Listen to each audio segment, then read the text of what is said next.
ನಮಸ್ಕಾರ ಸ್ನೇಹಿತರೆ, ನನ್ನ ಪಾಕವೈಭೋಗ ಚಾನಲ್ಗೆ ನಿಮ್ಮೆಲ್ಲರಿಗೂ ಸ್ವಾಗತ. ಇವತ್ತಿನ ರೆಸಿಪಿ 4 ಮೊಳಕೆ ಕಾಳಿನ ಹುಸಲಿ. ಬೇಯಿಸಿರೋದು 4 ತರಹ ಮೊಳಕೆ ಕಟ್ಟಿದ ಕಾಳು ಬೇಯಿಸಿರೋದು 1 ಕಪ್ಪು. ಉಪ್ಪು, ಸಾಸಿವೆ, ಇಂಗು, ಎಣ್ಣೆ, ಒಣ ಕೊಬ್ಬರಿ ತೊಗೊಂಡಿದ್ದೀನಿ ನಾನಿಲ್ಲಿ. ನೀವು ಹಸಿ ಕೊಬ್ಬರಿನೂ ತಗೋಬೋದು. ಹಸಿಮೆಣಸಿನ್ಕಾಯಿ 2 ಸಣ್ಣಗೆ ಹೆಚ್ಕೊಂಡಿರೋದು, ಕೊತ್ತಂಬರಿ ಸೊಪ್ಪು, ಕರಿಬೇವು. ಬನ್ನಿ ಮಾಡು.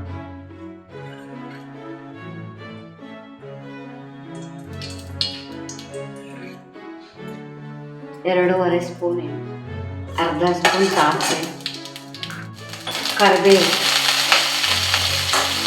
ಮೆಣಸಿನಕಾಯಿ,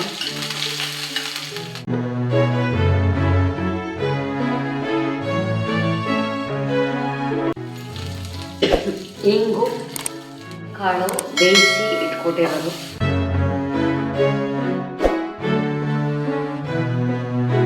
ಅಷ್ಟು ಉಪ್ಪು, ಕೊತ್ತಂಬರಿ ಸೊಪ್ಪು, ಕೊಬ್ಬರಿ, ಒಣ ಕೊಬ್ಬರಿ.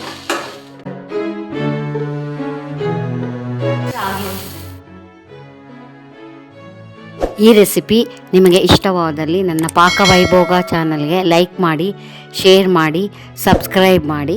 ವಂದನೆಗಳು.